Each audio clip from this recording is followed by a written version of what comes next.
का वीडियो में हम लोग डिस्कस करेंगे role and significance of agriculture in Indian economics. और ये course code MEC 105 and 205 as well. इसका टाइटल है इंडियन इकोनॉमिक्स पॉलिसीज। तो यहाँ पर एग्रीकल्चर सेक्टर का जो हम अध्ययन करने जा रहे हैं कि आखिर इंडियन इकोनॉमिक्स में, हमारे इकोनॉमिक्स में क्या इसका रोल एंड सिग्निफिकेंस है और क्यों इसकी डेवलपमेंट करना जरूरी है।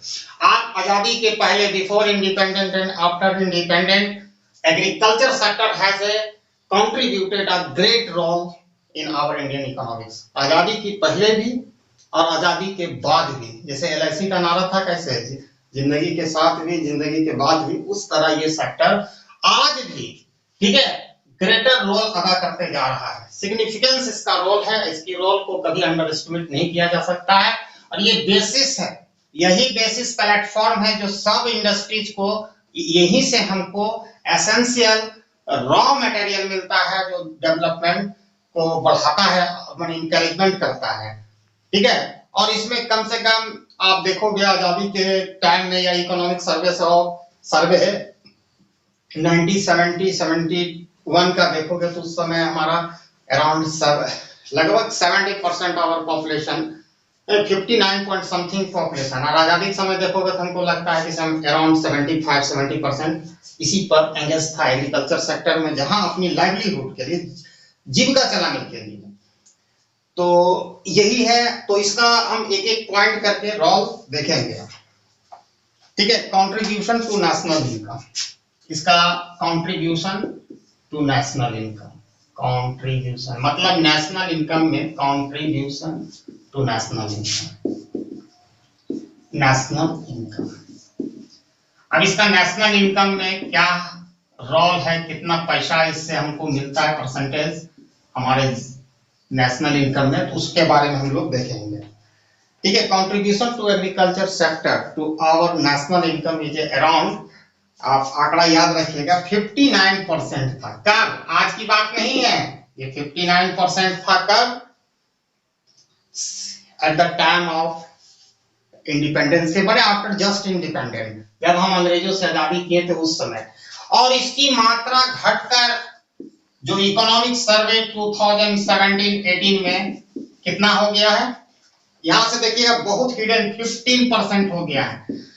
अब इसका मतलब क्या है कि आपको तो ये स्टैटिस्टिक्स है कि आपका जो आजादी के जस्ट, मैंने आजादी के बाद हमारा जो नेशनल इनकम, राष्ट्रीय आय में इसका योगदान जो था 59%, अराउंड 60% था, ठीक है। लेकिन ये 17-18 आकर इसका 15% हो गया। इसका मीनिंग है कहीं ना कहीं हमारा इकोनॉमिक्स क्या रूल है कि जैसे ही प्रोसेस ऑफ इकोनॉमिक्स डेवलपमेंट होगा वैसे ही share of agriculture sector fall होगा, घटेगा। एग्रीकल्चर सेक्टर का कंट्रीब्यूशन नेशनल इनकम में घटेगा और यहाँ घटा भी है, ठीक है। तो कहीं ना कहीं एक साइड ये हमको ये रिप्रेजेंट कर रहा है कि हमारा देश विकसित हो रहा है, विकासशील से विकसित की ओर अग्रसर है। लेकिन इसी समय दूसरी बात भी ये चिल्ला के कह रहा है कि मोर देन, इसी इकोनॉमिक सर्वे में हमको कहता है 43% of our population are still engage in the agriculture sector for their livelihood. माने 43% हमारा पॉपुलेशन आज भी 2017-18 क्या है, 21 चल रहा है, अभी भी इसमें काम कर रहा है, ठीक है। तो यहाँ कहीं ना जहां पर उन लोगों का जो मार्जिनल प्रोडक्टिविटी है इवन जीरो या तो निगेटिव है, जो एक प्रकार से प्रॉब्लम ऑफ क्रिएट कर रहा है, डिस्गाइज अनएम्प्लॉयमेंट, जिसको डिस्गाइज एम्प्लॉयमेंट भी को छिपी हुई रोजगार है, उसके कोई फायदा नहीं उस रोजगार से।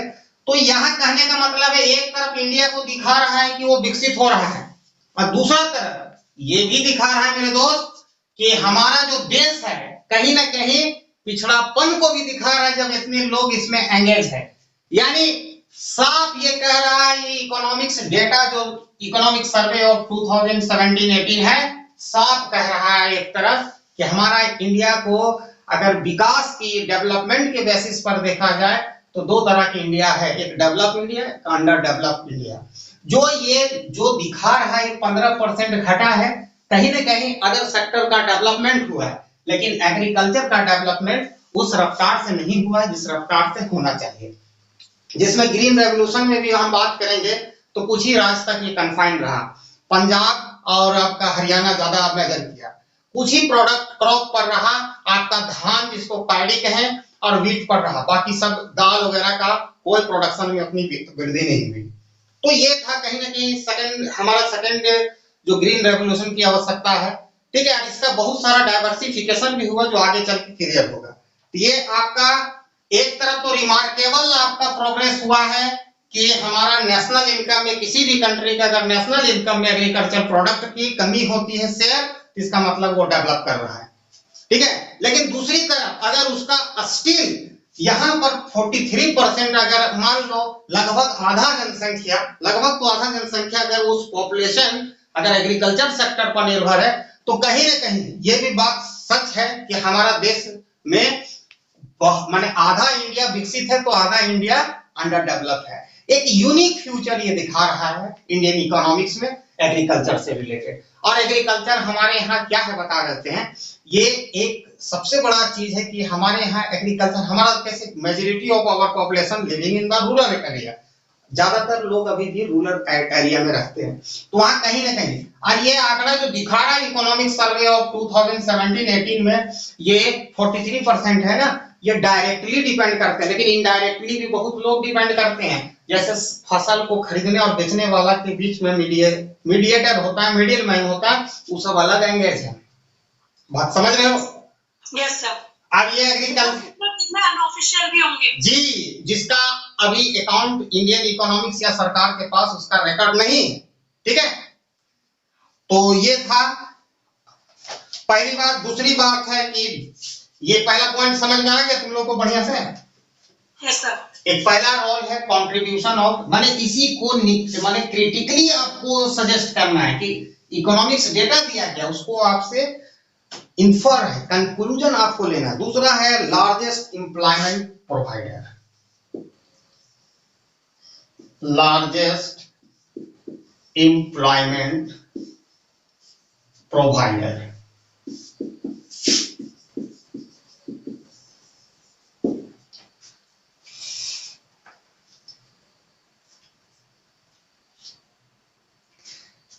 देखो, जब at the time of independence या just after independent we got from the English rule, उस समय अराउंड हमारा जो स्टैटिस्टिक्स कहता है कि 73.9, ये मतलब ये तो उस समय तो हमको लगता है कि ये एम्प्लॉयमेंट लगभग 90% eight the time of independence, लेकिन इकोनॉमिक सर्वे जो है 1972-73, इस समय हमारे देश का लगभग 73%, 74%, ये आंकड़ा एकदम एग्जैक्ट है, लेकिन आप लोग अराउंड लिख के लिख सकते हैं, उतना दिमाग में नहीं रहेगा। तो अराउंड 74% व्यक्ति जो था ये डायरेक्ट एम्प्लॉयमेंट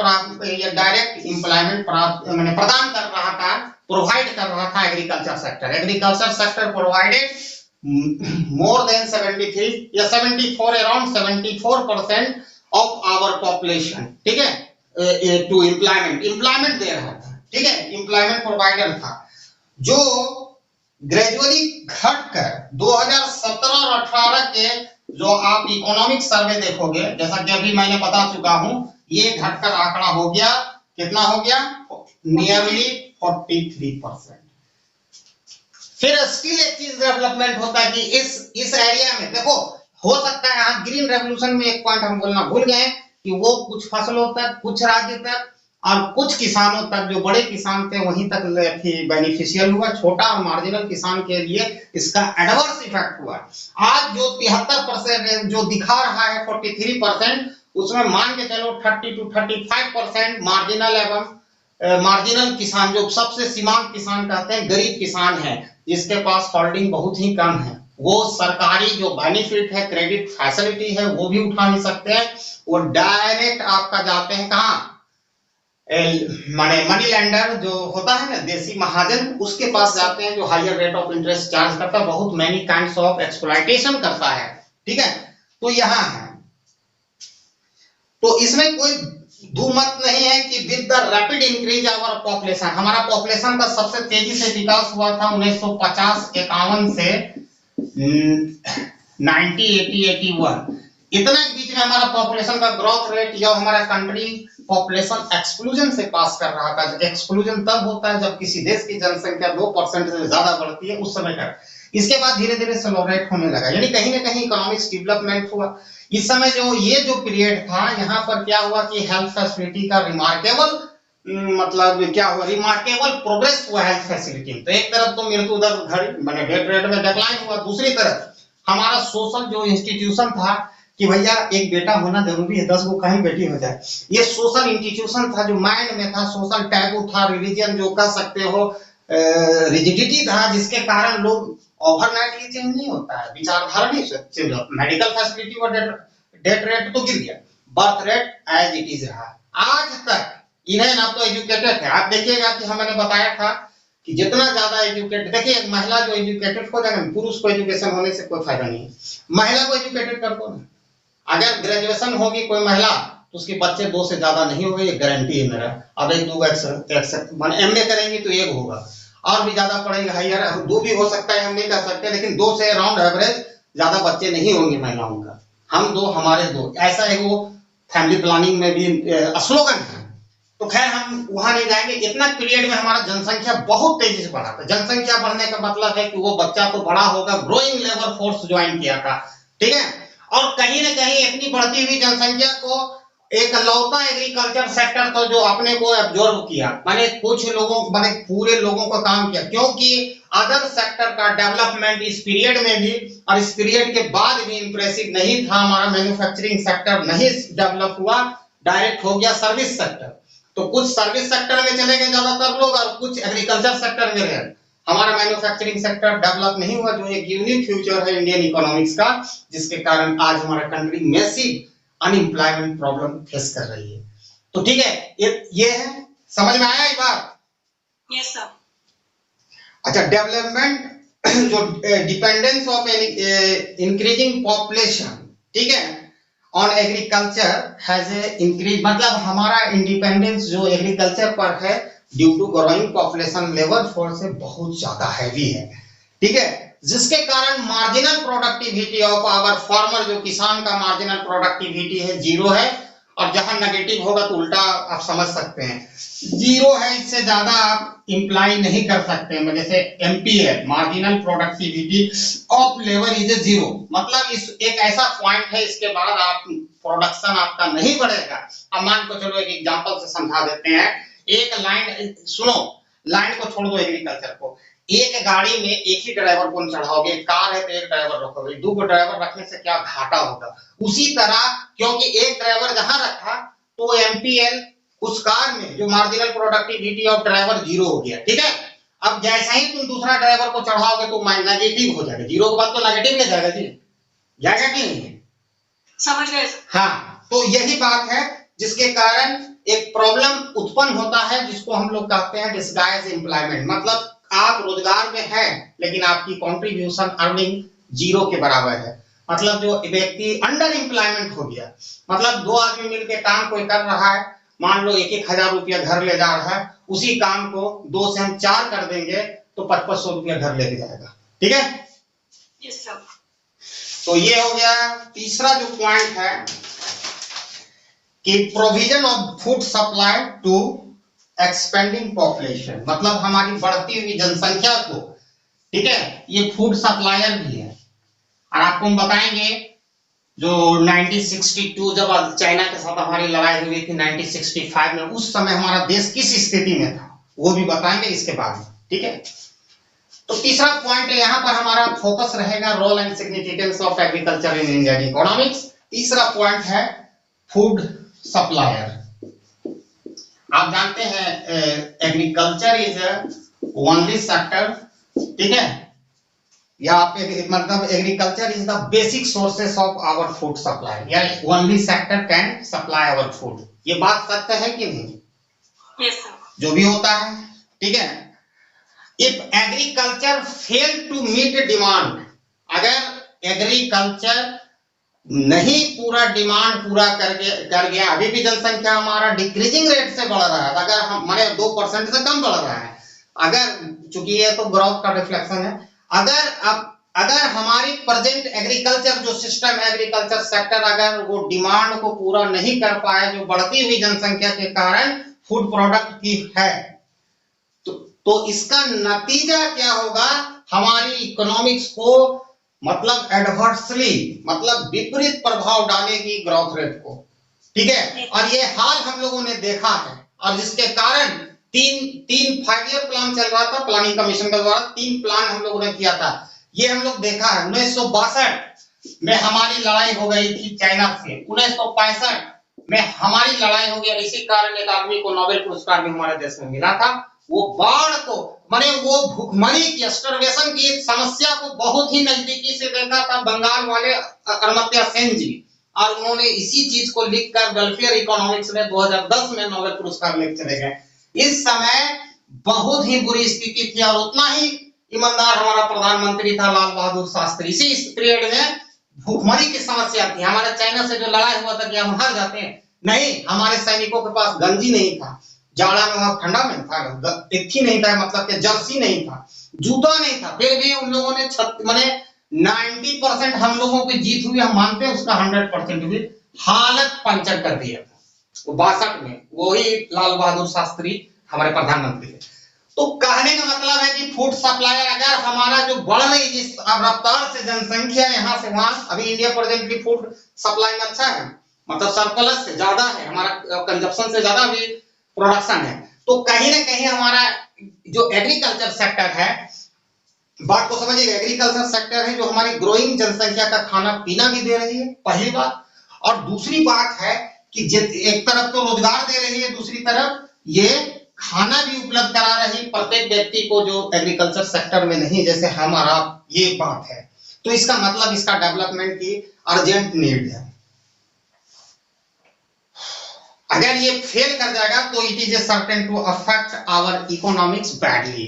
ठीक है, तो उस समय क्या हाल था, स्टार्वेशन, भूख से मर रहा था।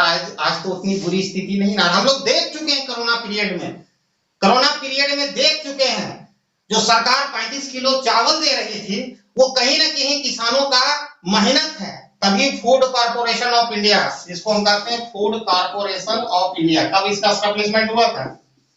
1961 में सर। नहीं, फूड कॉर्पोरेशन ऑफ इंडिया, जिसको शॉर्ट फॉर्म में हम क्या कहेंगे, इसका आई थिंक 14 जनवरी होगा, लेकिन हमको जनवरी याद है, 14 जनवरी, ठीक है, 1965 में हुआ था। यहाँ सब किसान एमएसपी पर सरकार परचेज करती, आज नहीं हुआ था, 1965 से चल रही है, और वही किसान को अच्छा उपज का भी मिल जाता है। दूसरी तरफ जो गरीब लोग हैं, जो खाने के लिए समर्थ नहीं है, कोरोना पीरियड में भी 35 किलो सबको चावल मिला था भैया, जिंदा रहा ने।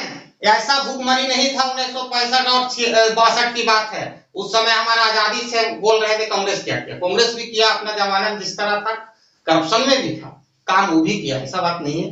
कहां से कहां हम आ गए 1991 से, याद रखिएगा। लेकिन उस समय का धांसू प्रधानमंत्री था, जो आज तक हम लोग इतना डेवलप भी हो गए, चाइना से लड़ने की हिम्मत नहीं होगी, लेकिन वो लड़ गया था और दिखा दिया था पावर। ठीक है, बहुत बुरा स्थिति उन लोगों को हुआ था। इसके अतिरिक्त हमारे देश में जो एवरेज हाउस होल्ड है, हाउस होल्ड उसको कहते हैं इकोनॉमिक यूनिट, यानी आपका हमारा परिवार अपना 60% इनकम फूड पर खर्चा करता है। इसका मीनिंग है कि 60% लोग अपनी इनकम फूड पर कंजप्शन करता है। तो इसका मतलब है कि ये एग्रीकल्चर जो फूड है उसका मतलब जो फूड का डिमांड एडिक्वेट है। मतलब अगर एग्रीकल्चर का डेवलपमेंट किया जाए तो इस देश का डेवलपमेंट, ग्रोथ और लोगों की स्टैंडर्ड ऑफ लिविंग बढ़ जाएगी।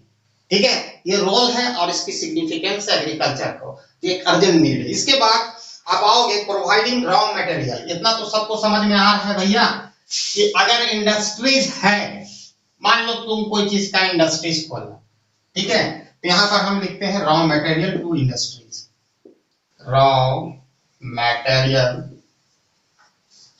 To industries.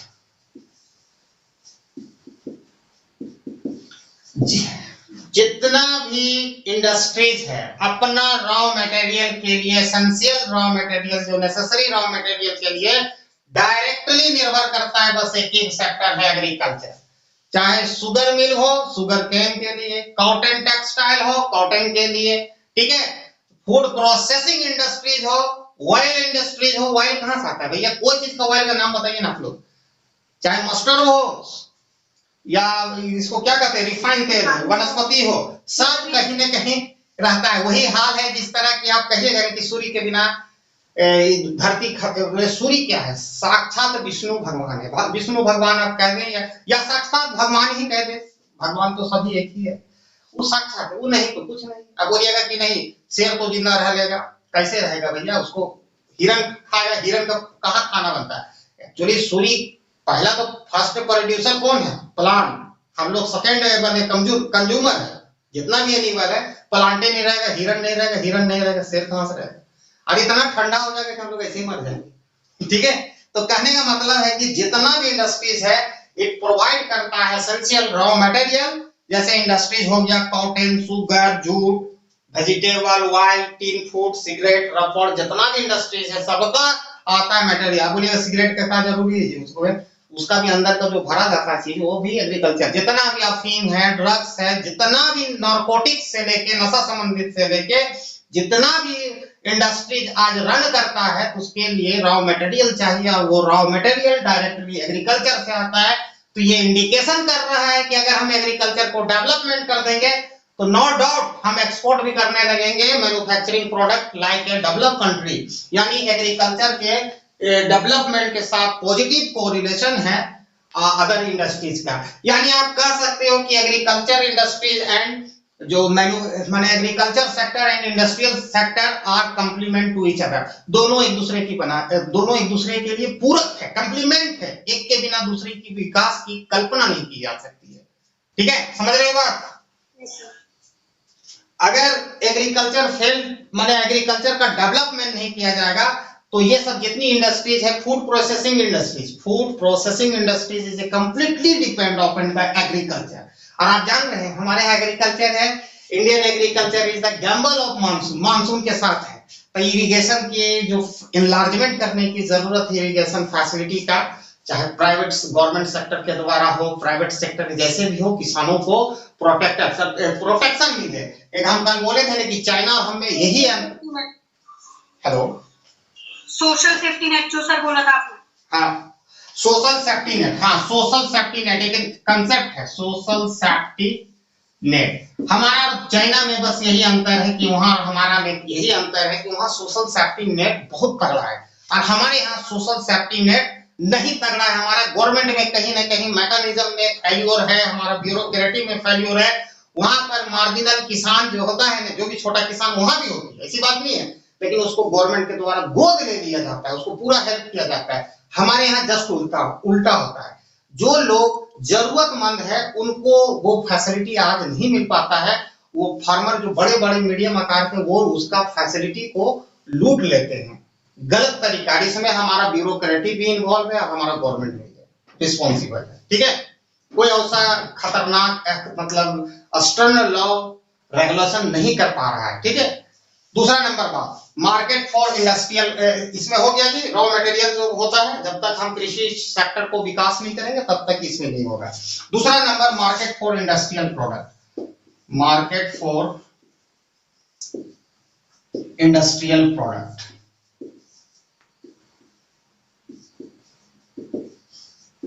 ये बहुत वीवीआई क्वेश्चन आप लोगों के लिए। ठीक है, 12 नंबर का होगा। ठीक है, मार्केट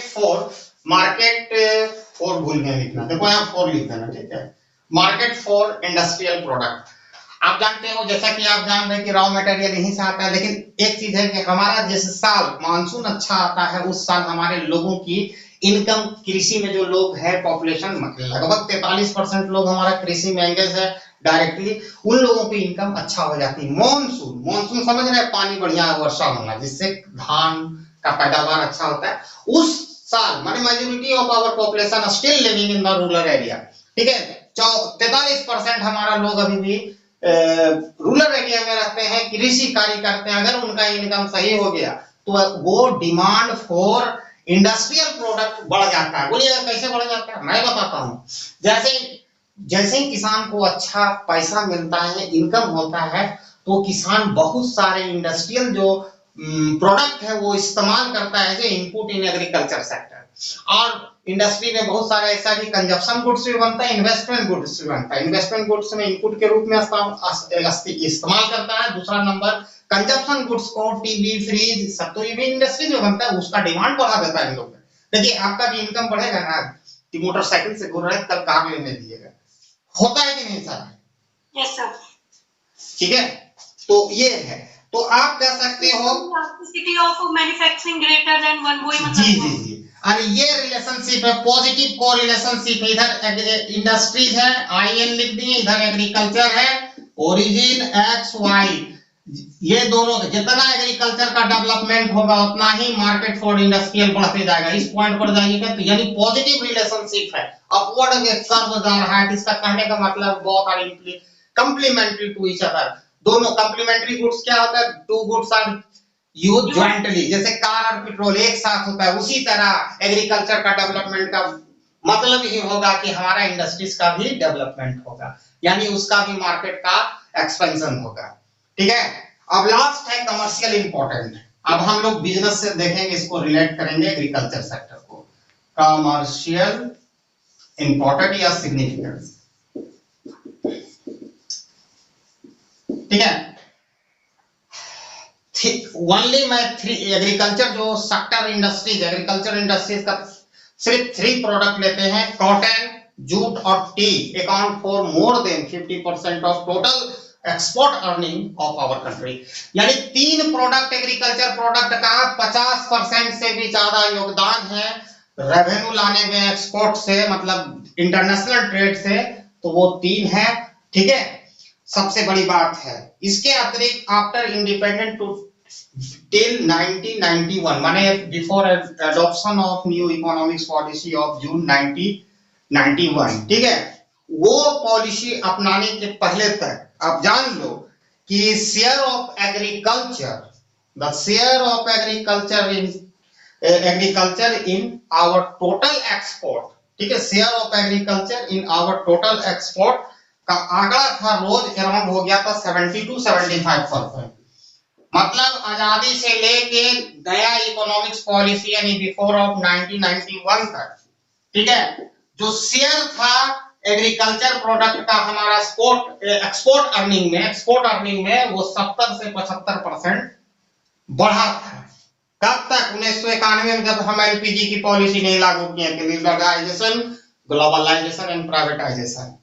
ठीक है, तो यहां पर 1991 तक ये साफ इंडिकेट कर रहा था, ये इकोनॉमिक्स स्टैटिस्टिक्स एकदम क्लियर बता रहा था कि हमारा हैवी डिपेंडेंस था एग्रीकल्चर पर, और ये साथ साथ ये भी हम लोगों को आईना दिखा रहा था under development of our economics. ठीक है, यस सर। उसके बाद क्या हुआ? इकोनॉमिक सर्वे किया गया। ठीक है, हर साल होता है इकोनॉमिक सर्वे, आप लोग खरीदा कीजिए, सब पढ़ा कीजिएगा तब अप टू डेट रहिएगा। ठीक है, जब फिर इसके बाद क्या है कि हमारा 1991 में जब हमारा लिबरलाइजेशन, प्राइवेटाइजेशन, ग्लोबलाइजेशन की पॉलिसी को अडॉप्ट किया गया, उस समय से हमारा जो इकोनॉमिक्स ग्रोथ रेट काफी सुधरा था। ठीक है, इसका पेनिट्रेशन नहीं हुआ था, मार्जिनल लोगों में, गरीब लोगों तक नहीं पहुंचा था उतना जितना पहुंचना चाहिए, लेकिन साथ साथ उससे इकोनॉमिक्स डेवलपमेंट हुआ था। उस इकोनॉमिक्स डेवलपमेंट का एज ए रिजल्ट हमारा जो share of agriculture product in our total export earning में वो घटकर 12.3% हो गया था। वो इकोनॉमिक सर्वे आपको बताएगा 2016-17 में, मतलब कहां था 75-70%, वो घटकर 12.3% हो गया।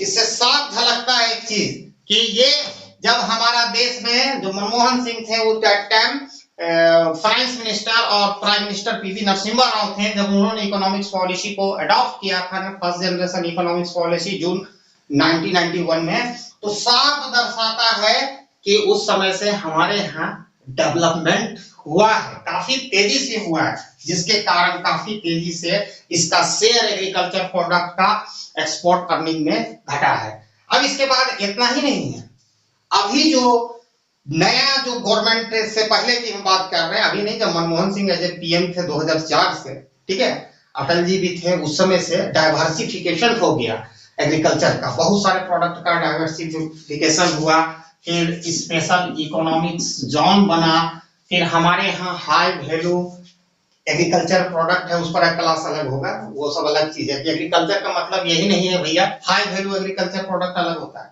ये अलग हो गया, ठीक है। तो ये था हमारा रोल एंड सिग्निफिकेंस, और इससे हमको क्लियर ये चीज पता चलता है कि हमारा जो इंडियन इकोनॉमिक्स में कृषि का एक रिमार्केबल कंट्रीब्यूशन हमेशा रहा है बिफोर एंड आफ्टर इंडिपेंडेंस, पहली बात।